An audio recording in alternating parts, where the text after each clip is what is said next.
You're listening to the Motor Mouth.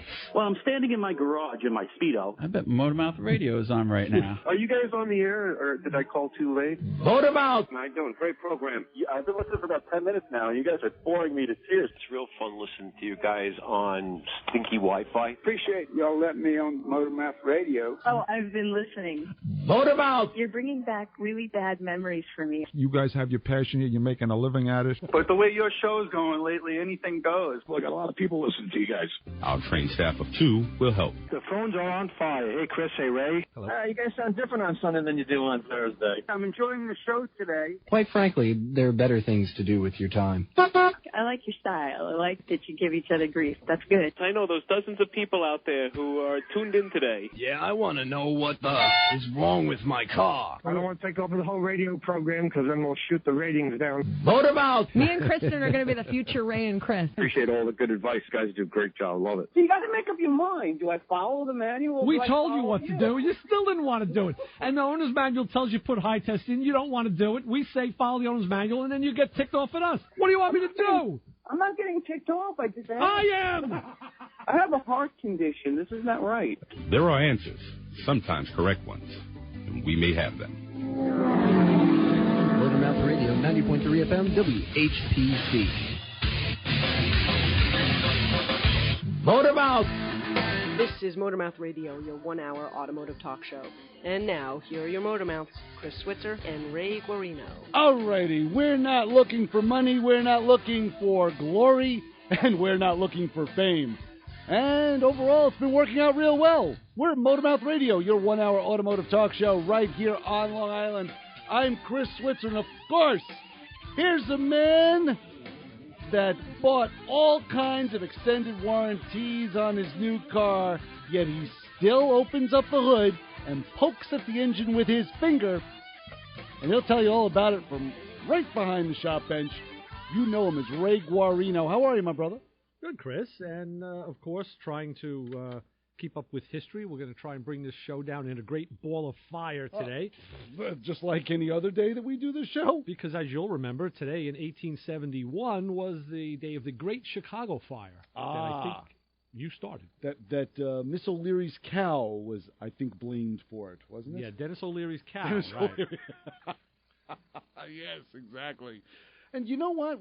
I meant to tell you, we had a little programming error on Thursday because you gave out your fabulous, well-sponsored question and did not give out the answer. Yeah, I'm glad that you bring that up because, as usual, you're absolutely wrong. I'm wrong? When did you bring up the answer? It was Sunday. Sunday. You can't keep 2 shows. No. You have 2 shows a week. 2. 1, 2. You can't keep them straight. So it was. Well, all right. Today isn't Sunday. Today's Thursday. Yes. Yes. If I look back, we did get sidetracked. We had Scotty Gosson on as a guest. But we did not give the answer to the last question. You know why? Because we didn't have enough time left for anybody to call in and answer it. And I'll put it out again today because we're going to have another guest. We're going to have Miss Laura Adams on the show. Yes. But, and we can, again, we'll reestablish it later and see if anybody wants to jump in. The question was this: 65% of households have one of these. I'm sorry. That's the question. That'll be the next question. 70%. See, I'm behind now.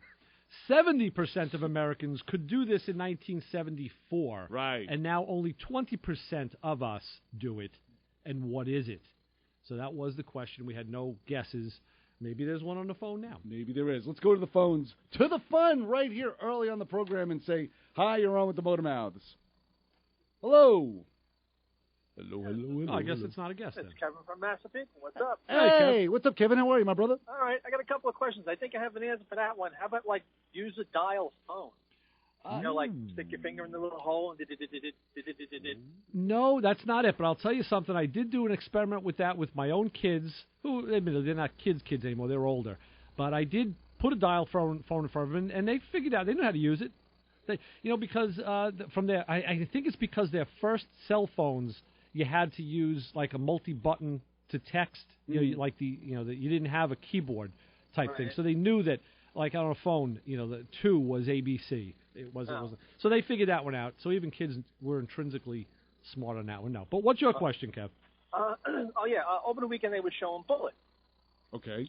So on Channel 13, showing the old movies, and they were showing the car chase. I'm sitting with my wife watching the movie, and he's going over the things, and she learns transmission. She goes, "You're telling me if I did that with my car, my shocks wouldn't come up through the hood, and my tires wouldn't shoot out like Bambi on ice?" I said, "Well," I don't know if they reinforced the front end on those cars for that movie, but I don't know." Yeah, Mustangs not being intrinsically strong-bodied cars to begin with. I've never read anything about that, whether or not they had stunt cars. All I know about that chase, and I do know drips and drabs of it, is they filled the tires with water. Really? Yeah, to keep the cars on the ground. If you notice when they leave the ground, they come right down. Boom. It's like they don't just sail. They come right back down again. It was like a quick hump, yeah. Yeah. Boom, boom, boom. Mm-hmm.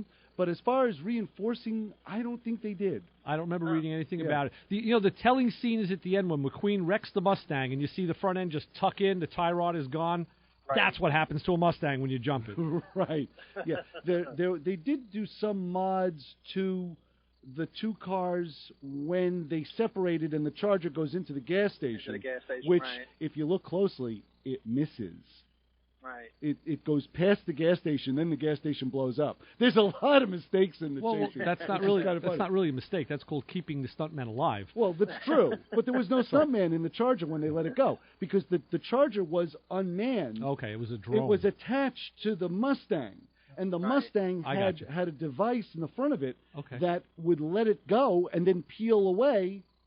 It was obviously a driver in the Mustang. It would peel away, and the Charger was sent to go into the gas station. But, of course, the driver let the car go too early, and it went past the gas station, but they had to blow the gas station up anyway. They were there anyway. Let's blow it up. Let's blow it up. What your wife should have asked, Kevin, is how can a Mustang shift so many times with only a 4-speed transmission, and how does it leave rubber on dirt?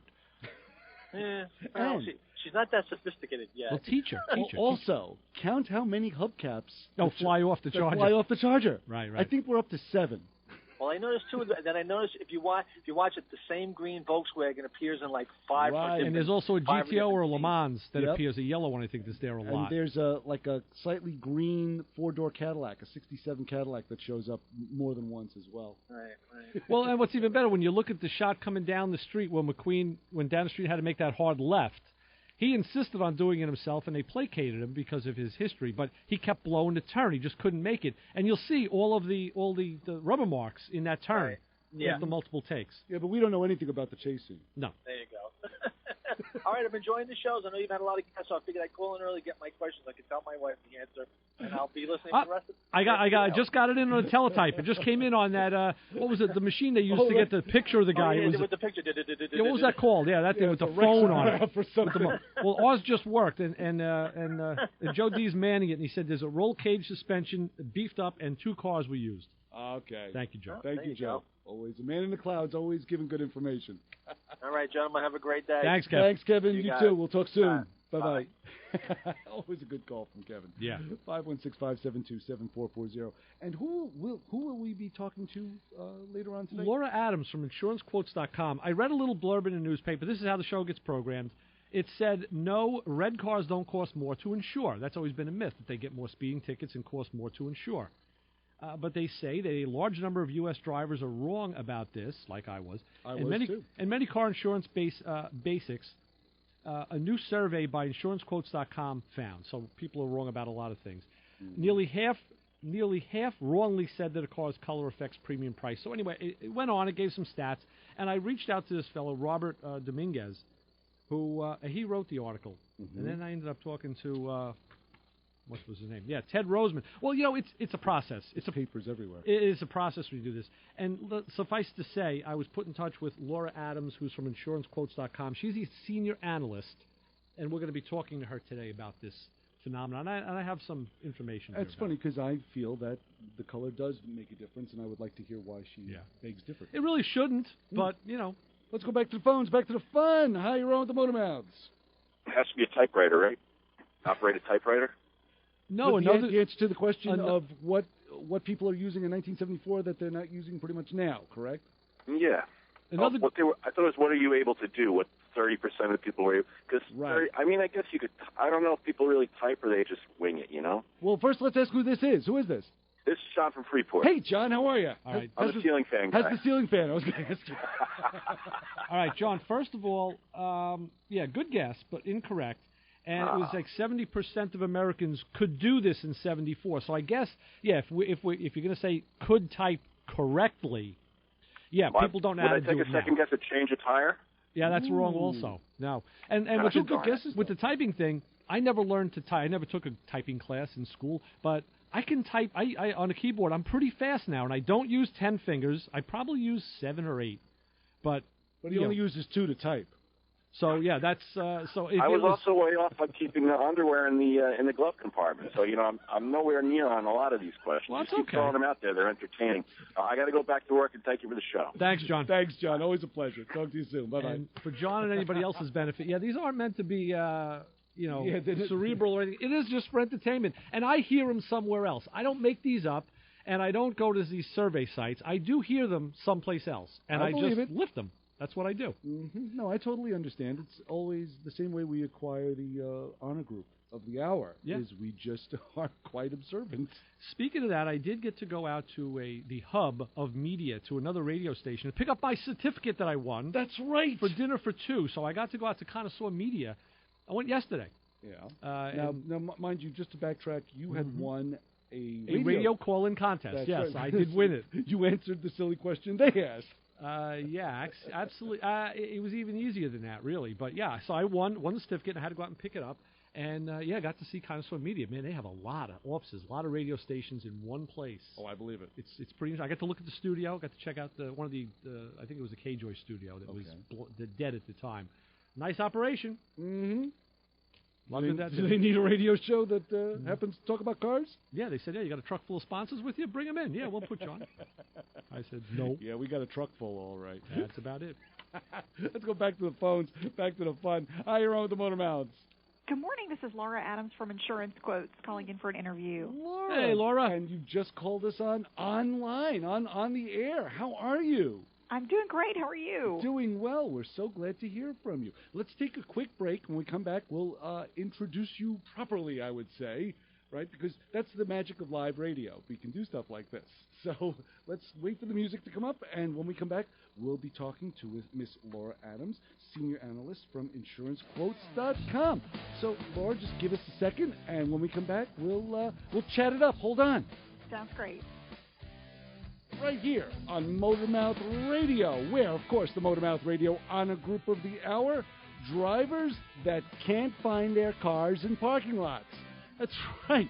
You lost your silver Camry in a sea of silver Camrys?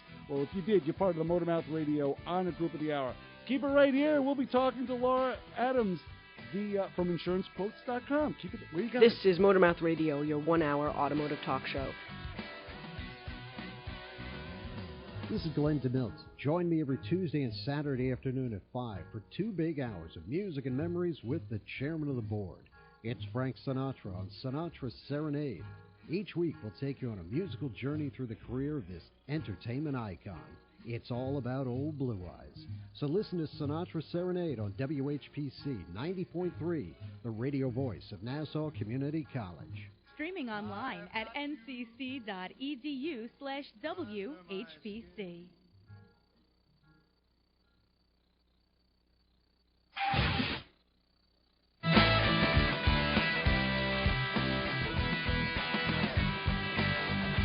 Have a question about your car or someone else's car? Then give the Motor Mouths a call, 516-572-7440. Hold off on those calls because we have on the line Miss Laura Adams, the Senior Analyst of InsuranceQuotes.com. I did have to look at my notes there. Laura, welcome to the program. How are you? Doing great. Thanks so much for having me. Well, thank you for being here with us. And just so you know, we usually ask people to introduce themselves, but we should introduce ourselves to you. I'm Ray, and that other guy you heard is Chris. Wonderful. So nice to meet you guys. Yes. So, and again, I wanted to thank Ted Rossman for putting me in touch with you because, of course, he was the linchpin in this whole thing, which is great. Great.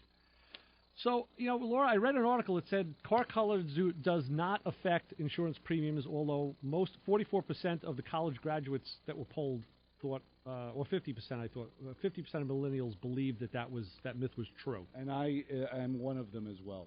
Mm-hmm. I think colors do affect whether you're pulled over or not. Well, that's not about being pulled over. It's about insurance rates. Oh, okay, but still, I'm assuming that one is a direct correlation to the other. Could be. So, Laura, let's kick it to you and see. What do you have to say on this? Because it's an interesting subject.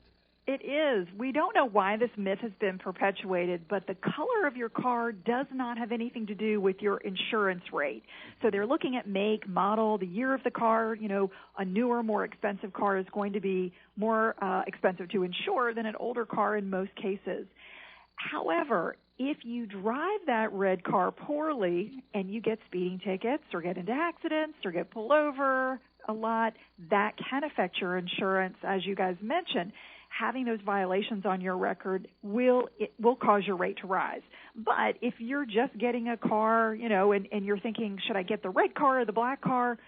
Don't get the black car if you really want the red car. The red car is not going to be any more expensive to insure, so we want to make sure and bust that myth. Okay. No, that makes a lot of sense. What does affect insurance rates? What would make an insurance rate go higher other than a bad driving record? Yeah, so things like where you live. This is something that 17% of the insurance quotes respondents to the survey did not know. They did not know that where you live, actually your zip code, plays a huge role in what you have to pay for insurance. So if you're in the city, you're more likely to be in an accident. That's because there's congestion, there's traffic, there's just more cars on the road, more likelihood of getting into an accident than if you're out in the country. So that's a big part of it. Credit is also a factor that a lot of people don't realize. That does influence your rate as well. How come? Credit has been linked to the number of insurance claims that you file. So a lot of studies have been done showing folks with poor credit file more claims. So that's why if you've got good credit, you're going to get a break on your rate. But if you've got poor credit, we've seen that your rates can be just, astronomically higher compared to someone with excellent credit, unfortunately. I've heard that. In fact, my one daughter, we got her own policy, took her off our policy recently, and told her, your rate's going to be what it is, and as you establish credit, that will go down. And she said, why? And I said, I really can't explain. I just know it's a piece of data that's used, like you just said in the analysis. The other thing, Laura, if I'm not mistaken, is the cost of repair or cost of replacement parts for a given car also affect insurance. Is that correct? Absolutely. So if you're driving a more expensive vehicle in general, it will be more expensive to insure. So that comes back to exactly what you're saying. Those parts are more expensive. Any little scratch or dent that you're going to make a claim on, that's going to cost. So insurance companies are really looking at that. What is the value of your vehicle if they have to repair it or replace it completely if it were totaled or if it were stolen from you? Right. I mean, and just to put it in car guy language that our audience will understand, if you drove a Crown Vic or a Caprice, let's say, parts are everywhere, they're easily attained, and the cars don't get damaged as much. They're easy to fix. Now, Corvette, when the Corvettes had the one-piece nose, they were very expensive. But now when they went to the C7, where they changed the design with the whole nose is a different design, that was with insurance in mind. And I read an article on that when the car was in development and brought the prices down a little. Sounds good. Laura, is it true that you should shop around for insurance every 3 to 4 years, or is it good to keep a policy for many, many years? That's a great question, and a lot of us keep policies way longer than we should, or I should say we don't shop as frequently as we should. We get a little complacent, maybe a little lazy with our insurance, and the key here is that even if you don't switch policies, I would like for all of your listeners to at least be shopping once a year. That way you can find out, am I overpaying? Am I underpaying? Do I have a great deal that I need to hold on to? Or should I make a switch and save money? Rates are always changing, and the insurance company is going to give you a different rate. So, like if you're looking at 3 different companies, you're going to get different rates from all of those companies because they're factoring in different things about you differently. So some may really care a lot about your credit, and another one may not care so much about your credit. So you're going to get different rates, and you need to be comparing them annually. Okay. Yeah, I would think they'd use the same algorithm, but it's ironic, isn't it, that InsuranceQuotes.com is a complete insurance comparison shopping site for consumers and the premier customer acquisition platform for insurance agents and carriers. And that just came off the top of his head. InsuranceQuotes.com. If you go there, that's what you can do. You can actually shop around. That's what makes this so intriguing. That's why I want to get on this topic. Mm-hmm. No, it's true. What would happen? What would keep your insurance down that you can do now? I mean, I understand time would probably, and a clean driving record would do it. But what can a consumer do now to keep their insurance rates down? Yeah, if you can afford to raise your deductible, that's a really good tip. So, if you have, let's say you consistently keep $1,000 in savings or more, maybe you want to raise your deductible from $500 to $1,000. But on the other hand, if you're not a good saver and you don't have that money to really help you out in case you do get into an accident, I don't recommend raising the deductible. But raising the deductible is like a seesaw. You raise that, and that makes your premium go down.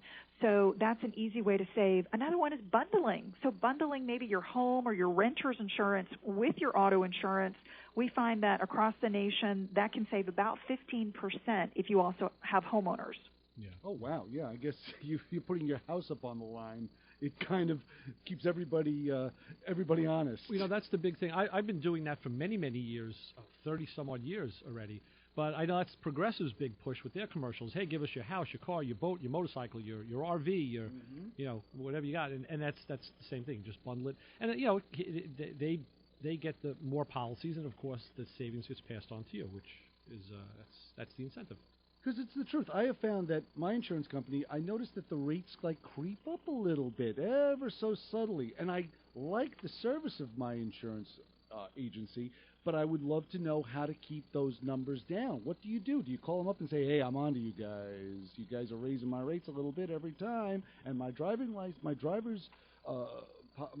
record is clean. I haven't done anything silly.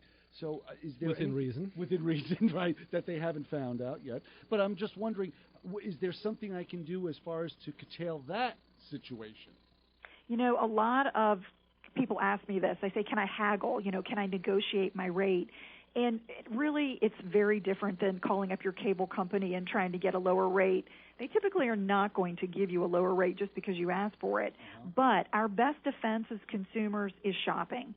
That's what we can all do. It's free. There's no downside to shopping, and getting multiple rates helps you, really understand if it is worthwhile. Now, if you're going to save $5 or $10, that may not be enough to really make a switch, especially if you're happy with the carrier, like you said you are. Mm-hmm. But if it's a couple $100, that would really raise your eyebrow and make you think, this is worth changing and trying out a new carrier, because we just don't want to get complacent. Like you said, if you see that rate creep up, we need to be proactive to shop around and make sure we're not overpaying. Yeah, and if you go to InsuranceQuotes.com, you can do just that. I would stress that people have their current policy in front of them so they could get the information off it that's going to be asked for, and then you can get that information. I got to say, it's of course being proactive as a consumer is forefront in the fight. But my wife was just dealing with an insurance agent recently. We have our house and our car insurance with it because my other daughter is now driving. And the agent said, hey, you know what? It's been a couple of years. I'm going to shop around your policies and see if we can get you a better deal. So the agent in that case was proactive, which was great because we didn't have to worry. And it builds the confidence that, no, you have an agent you can trust who is looking out for your best interest. Mm-hmm. So it can go both ways. You can always ask your agent, hey, why aren't you doing this for me?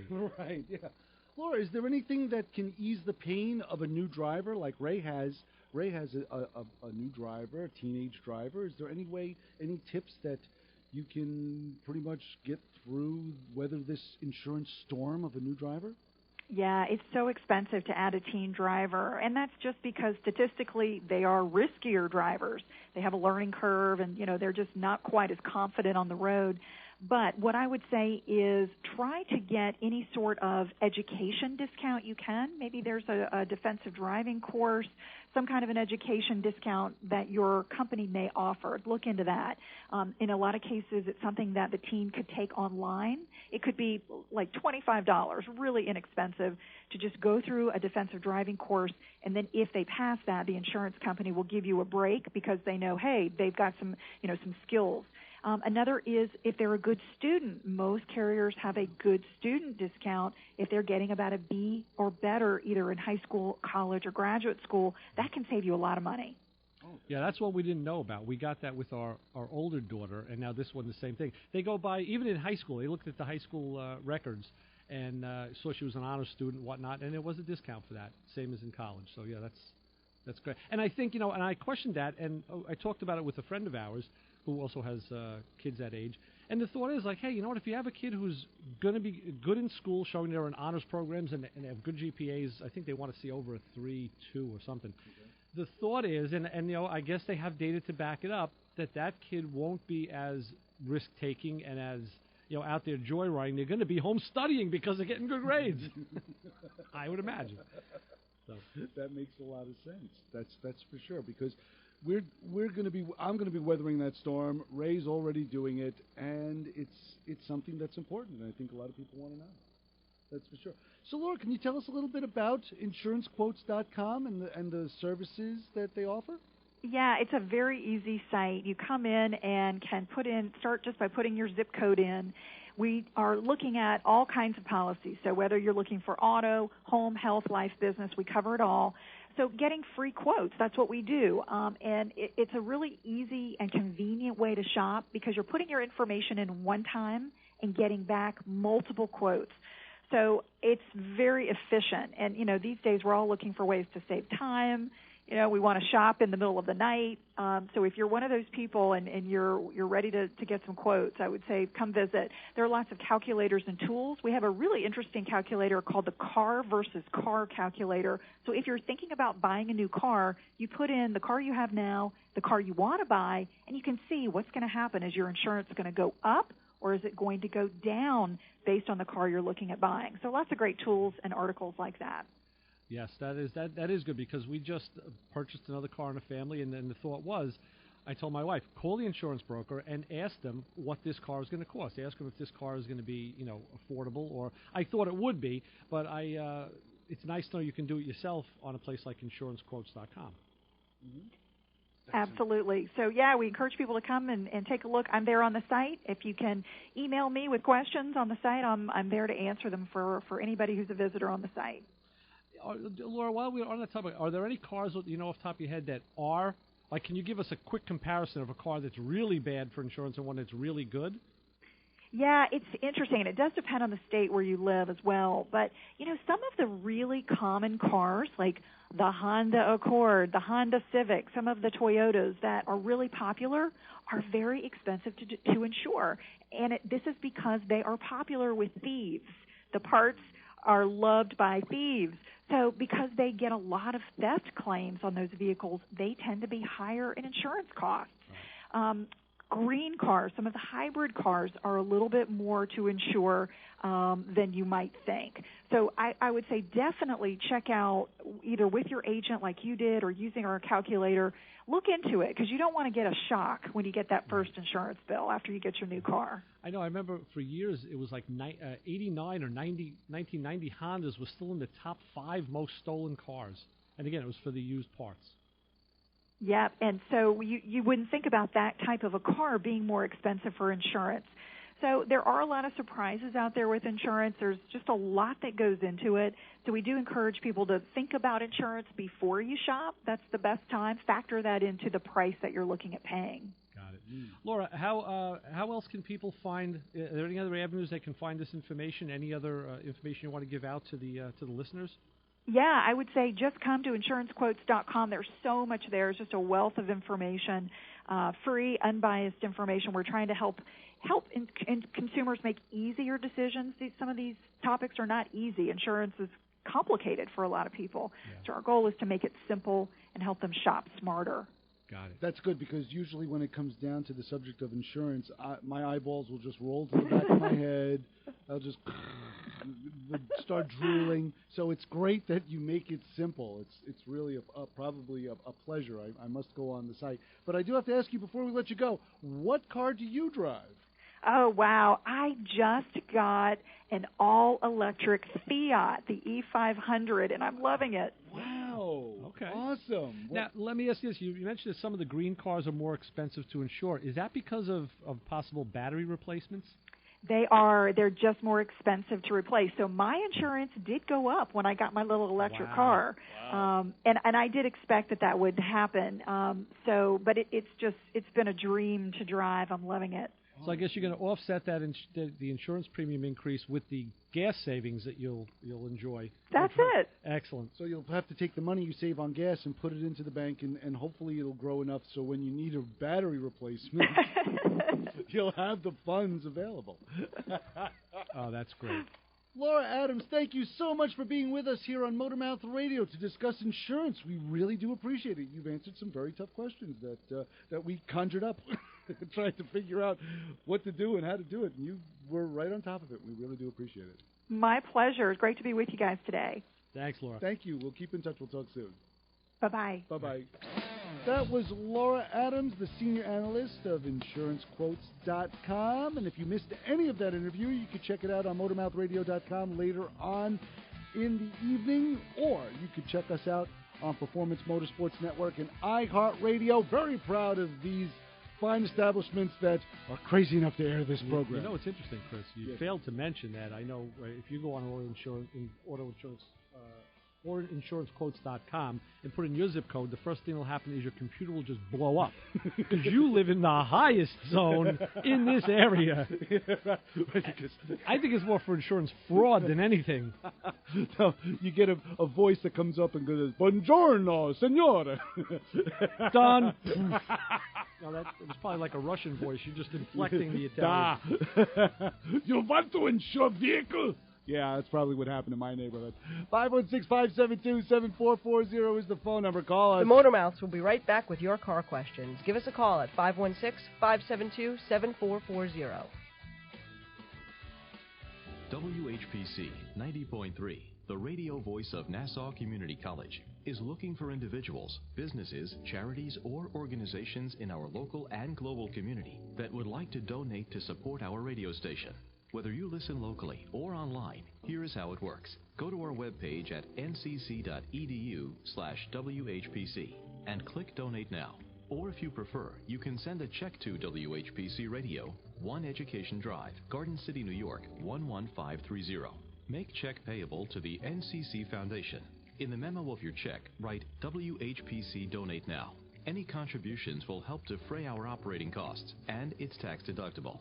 This message was brought to you by the radio voice of Nassau Community College, streaming online at ncc.edu/WHPC.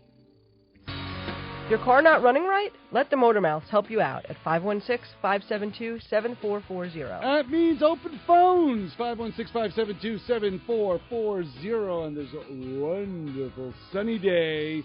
We were just talking to Ms. Laura Adams, the senior analyst of InsuranceQuotes.com. Take a look at the site if you have insurance issues. And, or if you're just curious. Or if you're just curious. Just curious. 516-572-7440. The man behind the shop bench is Ray Guarino. I'm Chris Switzer. Hey, just real fast, talking about wives. I'm in the car. We're driving, heading up into Westchester. And I'm with the wife, and we passed by on the other side of the road. It was a white 70 Caddy Sedan DeVille, just sitting there. It looked clean. It didn't look like anybody was in distress. It was just alongside the road. I saw the driver outside of the car, but didn't look like there were any problems. And as I went by, I just glanced at it. Went, oh yeah, 70 Caddy. Okay, keep going. She turns around and says, "What kind of car was that?" Now, mind you, this is coming from a woman that can give two rats patooties over what kind of car is what on the road. She doesn't care. So I'm looking at her like, why do you want to know? I was dumb enough to even ask. Why? Nice question. Stupid enough to ask this question. And she said to me, that's a nice car. What is it? I'm like, nice. It's a 70 Caddy Sedan DeVille. It's the epitome of just your basic old car. And she thought that this was the greatest thing in the world. And then I realized I really did marry the right woman. You know why? Because I can take all of the cars that she found interesting, probably take them, put them all in a pile, and buy them all for about $7,000. Okay. All 6 or 8 of them, or however. One of them I had a lift was a pickup truck. It was an old 60s, like a early 60s Ford slab-sided. It wasn't the real type of pickup truck with the separate fenders. It was the, what do they call it, fleet side pickups. It was 62 or 63. Points right at it. Goes, can we buy one of those?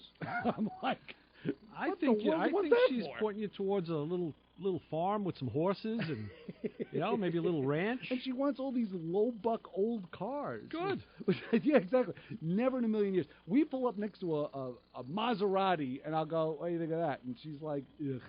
I'm like, $150,000 car, and she's going, ugh. Well, because you know what? She's a wife, she's a mother, and she thinks practical, and that's very practical. Let's face it. Right, a 1960s old slab-sided pickup truck or a 70 Caddy sedan DeVille. Ultimately more practical than a Maserati.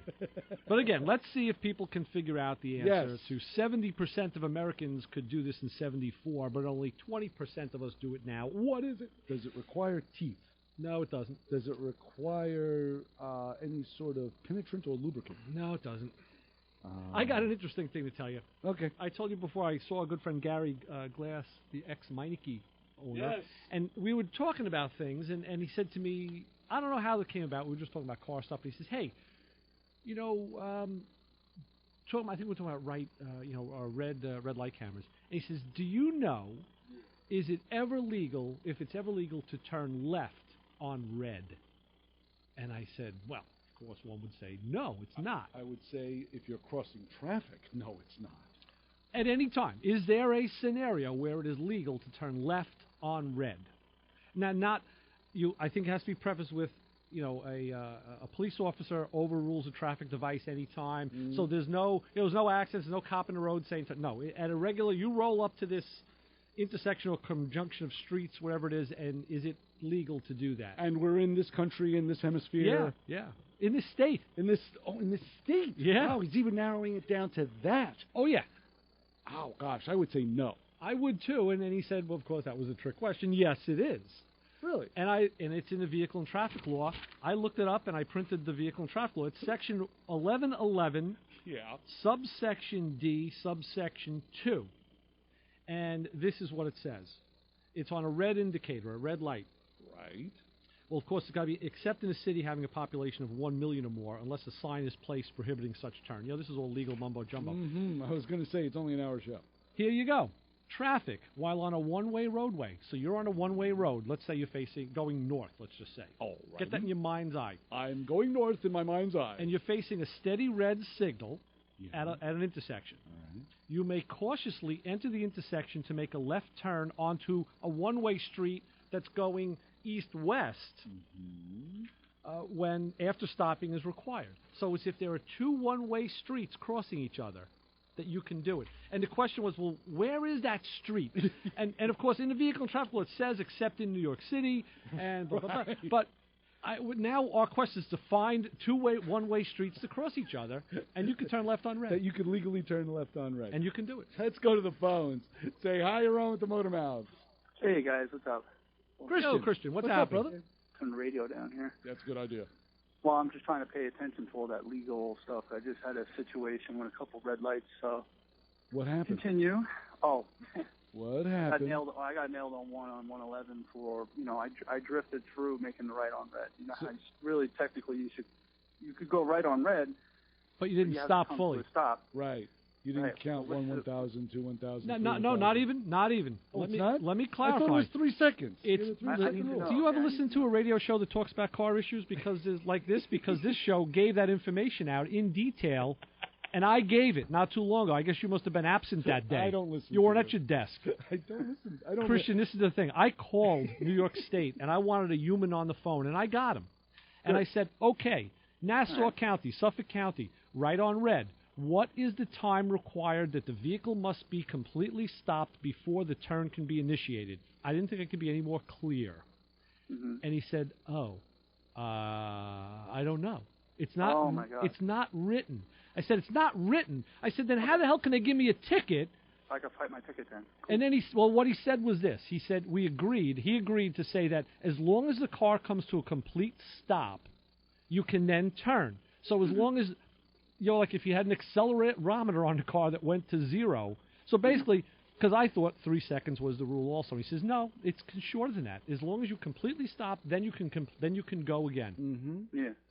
And I watched a video on mine. I mean, I came to a stop. I mean, I slightly rolled, but I mean, my brake light, my directional. Yeah, no, your brake light can. Effort. See, your brake light can be on, and you can still be moving. Yeah. As we know, because you could be not fully on the brake. Yeah. And how do they know? How does it? I mean, I don't understand how it picks up on that motion. Well, if you saw that the car, because there's a human that actually looks at that. There's a center. All those tickets go to a center, and someone looks at them. And if they see, he's slightly rolled. I had a case yesterday where I came to the light and I stopped. Egged on Halloween. Right.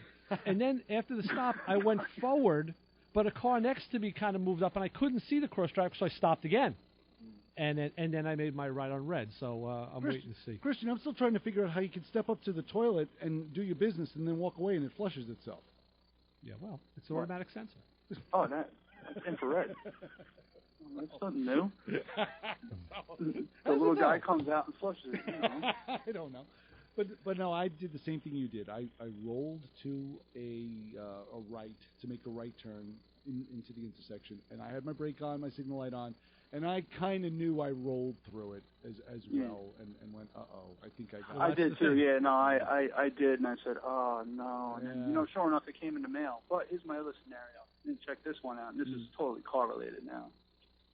My little S10's got ABS in it. Right.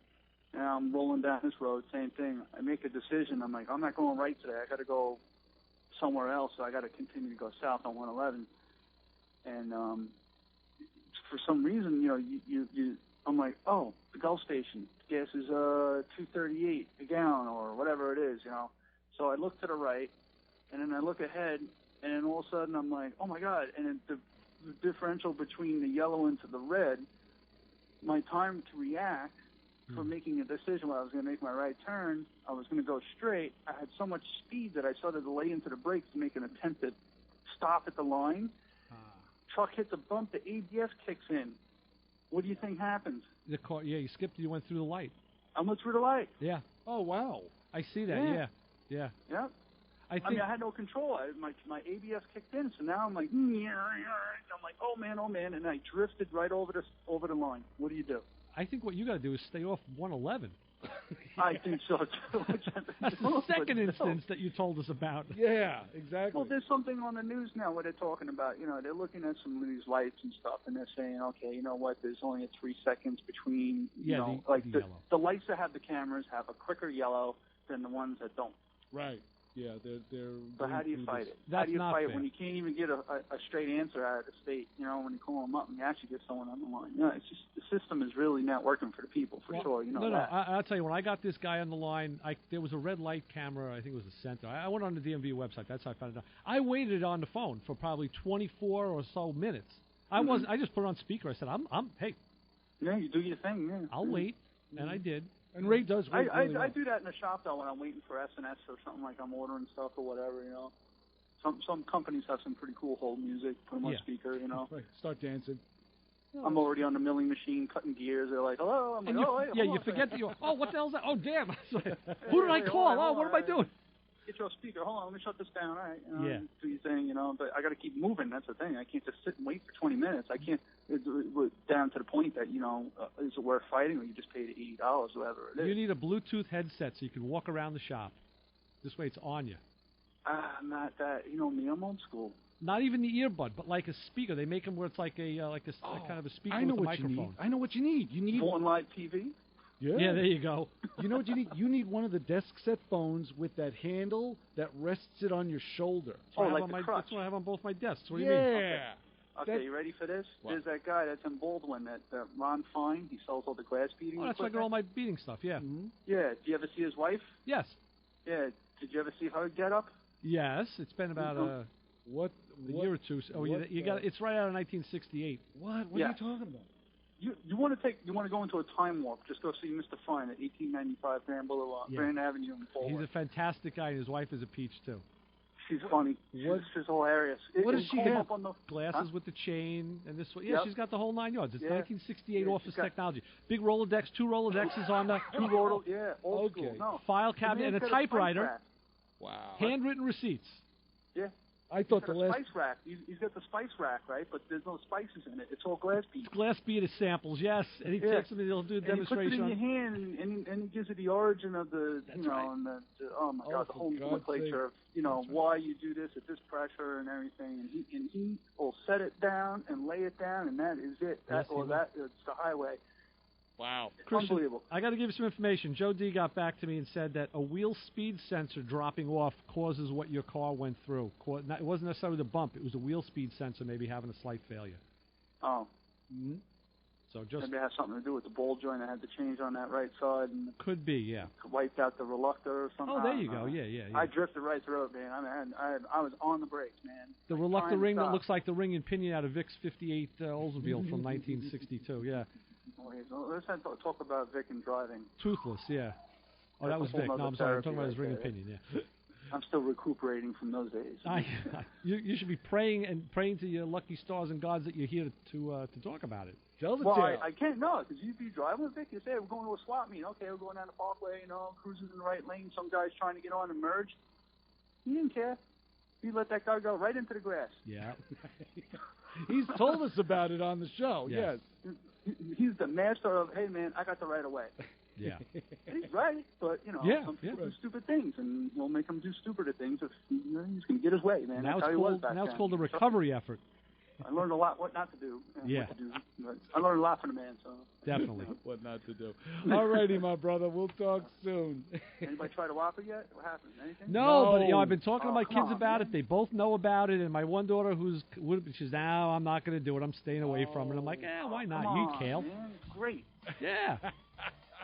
Did you find out? You heard I did. I looked it up and I saw exactly what it is. It's the green dye. There is no black dye. It's a very, very dark green dye. Oh, it's green, all right. And the dye doesn't dissipate in your system. It comes out with. Oh, it does. It does, yeah. All righty, my brother. We're going to let you run. All right. Thanks, Christian. We'll talk to you soon. Bye-bye. 516-572-7440 is the phone number. You get a hold of us right here at Motormouth Radio. And the Motormouth Radio Honor Group of the Hour. If you can't find your silver Camry or your gold Nissan Stanza in the parking lot, if you've lost your vehicle, you're part of the Motormouth Radio Honor Group of the Hour. When we come back, we're going to talk a little bit about what Volkswagen has got up their sleeve, because they met on Capitol Hill today. So keep it where you got it, the Motormouth Radio. Let the Motormouths help you with all of your car questions at 516-572-7440. Break out the mood rings and slip on the platform shoes. It's the Super 70s, the decade that brought us Elton John, Donnie Marie, and Fonzie are back on WHPC. Join me, Ron Stevens, as we count down the top 20 hits of a featured week and hear lots of bonus hits from that memorable decade. So listen to the Super 70s on 90.3 WHPC, the voice of Nassau Community College. The Super 70s, Tuesday at 12 a.m. and Saturday at 7 a.m. on 90.3 WHPC. Your car not running right? Let the Motormouth at 516-572-7440. All righty, welcome back to Motormouth Radio. We are taking those calls. 516-572-7440. Ray Guarino behind the shop bench. I'm Chris Switzer. And Volkswagen has met on Capitol Hill. Before you went, when you're on break, I texted ahead to Burger King to get Whoppers sent in. Oh, all right, that's good. I know, because you want them so much. Yeah, thank you so much. Okay. Yes, moving right along. Okay. So, go on. I'm wondering, Volkswagen had an issue with their computers in their vehicles with the diesels, right? It wasn't a problem with the computer. Well, it was a problem with the emission system. It was the software. Thank you. And it was intentional. Oh, of course it was. What they would do was the car when it was getting inspected, the car would send out a different amount of data, which made the car seem compliant, right? And once the tests were done, the car would revert back, the software would revert back to the old cloth-spinning diesel type of characteristics that they're known for. So basically, Volkswagen looks like geniuses because the cars are all being emissions tested with flying colors, yet they really aren't. So the thought to me was, since now they're up on Capitol Hill trying to figure out, I guess, how to slap their hand or whatever have you, and they've discussed that the way to improve some of these cars is some of the models just need a software adjustment. I'm finding that a little hard to believe, while other models need a complete equipment replacement of some sort. They still don't know. So my thought here is, we have vehicles that run completely computer-driven. I mean, yes, the engine is still internal combustion, but the cars are computer-driven. Mm-hmm. What's going to happen, Ray, when down the road in the future, people are going to want cars that are mobile, yet do not involve computers? They're out of luck. What They're SOL. What happens if in the future people kind of cherish and hold in high esteem the carburetor? All right. These carburetor people are going to come out of nowhere, and they're going to call them cars. Have you seen the group in my backyard in a given night? Right. Well, that's the thing. It's going to be like The Walking Dead. They're going to be heading to your garage. Carbs. But my point is, what is your point? My please, point is that I'm people. lost. What's going to happen if there's all of a sudden computer-driven vehicles? Because of we have cars now that you can control them remotely. Is that what you're talking about? Cars that are controlled remotely? Well, we can, right? Well, but I want to know, is that what you're talking about? Because I'm kind of lost. I'm here. talking about the control of vehicles. The computer is They're controlling the vehicle. We have that now. We have to, right. So are there going to be a certain amount of people that are going to revert back to the carbureted vehicle that's being controlled by computers? I think Joe's going to back me up in this. You're talking about something in the future that's happening now already. I'm talking about something in the future that the past is going to rise up. But people... Past technology of vehicles that are not computer-driven are going to rise up. Okay, we're two people that each have computer-controlled modern vehicles, and we also have carbureted vehicles. Right. Now, it really isn't a fair argument because your carbureted vehicle doesn't really... I don't think you'd agree it would fit into this parameter. No. But my point, the question I was going to make was, would you be willing to drive your carbureted car every day? Yes. Totally. Wow. Totally. So why don't you? Because it's a TR6. Well, that was the point I was making. But I was driving a carbureted vehicle. All right, so you would drive a car. No, we all did. We all did. My question is, today, would you be willing to forego the modern car and like Rob, yes, I would. What was his name from Haggerty? I got Rob stuck in my head. No. Chris. He drove his Model A for 365 days of the year, every single day of the year. And that was it was a test, it was an experiment, but he did it and he stuck to it. Right. And he actually enjoyed it. Now, I think that most people, they're going to say, no. When you give away the telemetrics, you give away the HVAC, you give away the modern braking, the modern steering, all the things we've grown and learned to like about cars. Right. I don't think people would do it willingly. I think there's going to be, maybe not now, but there will be an upheaval of these carb people. They're going to come and what? Take your pill, Joe. I gotta just say it. Joe says, of course, you can break out your white suit too, and now get off his lawn. You're being a crank. Yeah, this is pointless. This is pointless. It is. It's ridiculous. ridiculous. Don't make me say things you're gonna have to bleep out because I'm on the freaking verge right now of a tirade that you don't want to be in the middle of. It's too much editing, all right? I think that the technology is going to get too far, too fast, and there's going to be a group of people that are going to want to go back to the old days, the old horseless carriage. Who would those days. people be? Tinkerers, people that don't want to be, that don't want to know where their location is all the time. Okay, with a computerized car. Then you better leave your phone home too. Of course. Of course. Oh, boy. This is my point. I'm not saying it's you or I. I'm saying there's going to be a group of people that are going to revolt. There's always against people computerized vehicles. They're there now. There's people who live off the grid. There's people who live. Have you seen that show, Living Alaska, or whatever the hell it's called? There's people who do that. They drive older vehicles. They don't have modern cell phones. They live kind of off the grid. They choose, but it's kind of extreme. Oh, that is extreme. I mean, even in today's society, all the kids growing up who are driving cars, this is what they're growing up with. They're not going to know anything else. And then if you tell them, here, drive this '65 Plymouth. Right. This is your car. First of all, it probably wouldn't be able to, if it had a push-button transmission, it wouldn't be able to figure out how to put it in gear. Mm-hmm. And I guarantee you, that's the same thing of why when you asked me a couple of years ago when I was in the middle of restoring my Pontiac. I remember talking to you last week. I'm going to tell you what you said, because I remember. And you said to me, you're on this roll about, why don't you restore the car stock? Mm-hmm. And I said, okay, a good question. Right. I said, because I'm not into stock. Right. If I was going to sell the car, I want to maximize my profits, then that's probably what I would do. But my answer that was really very clear and made sense to me was, if I did it in the stock way, I wouldn't want to drive it. And that's exactly what I said. Don't say of course, because you're making a point for doing it. That was my point for not doing it.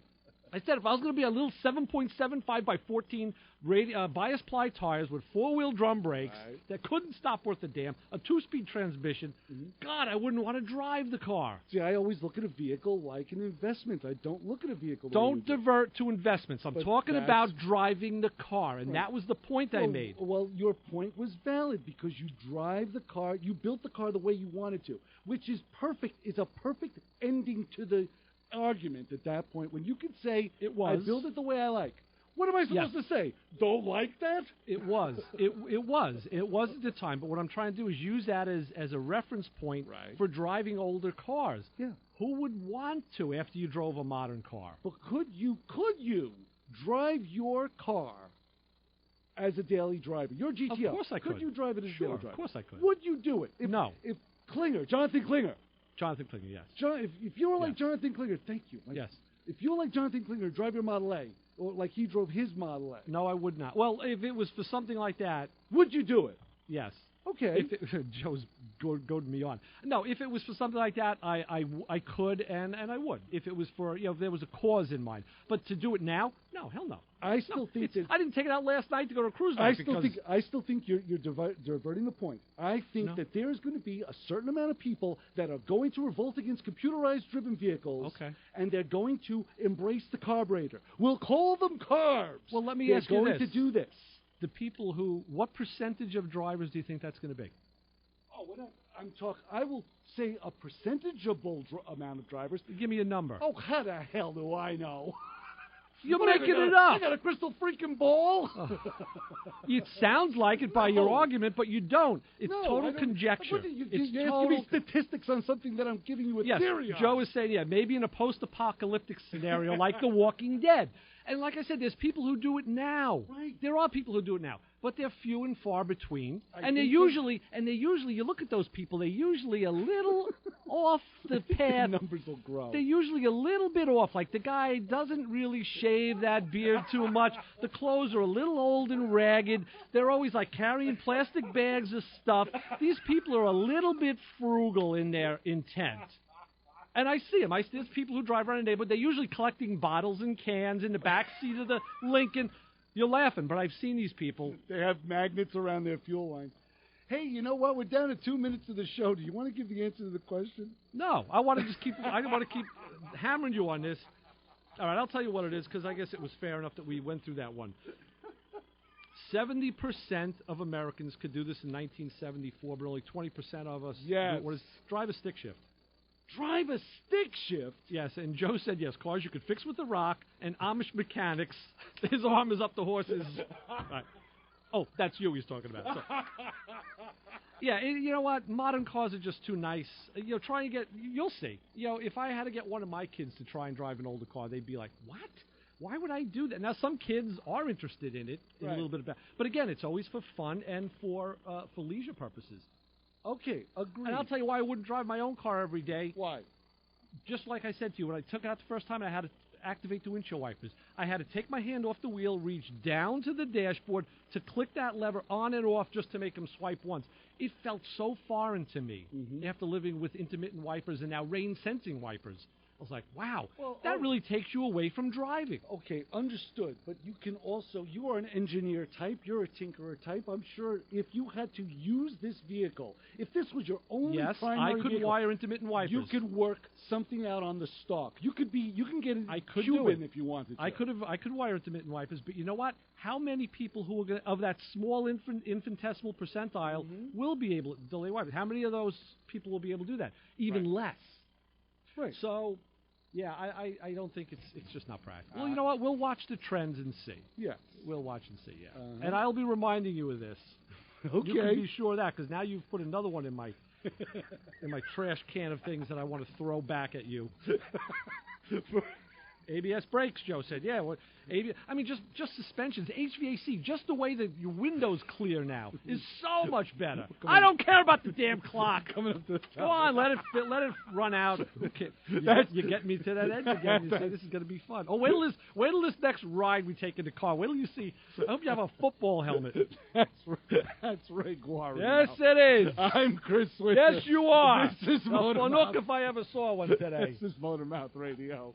And always remember, don't follow Ray home. Yeah, because I'm following Chris home. See ya. Bye.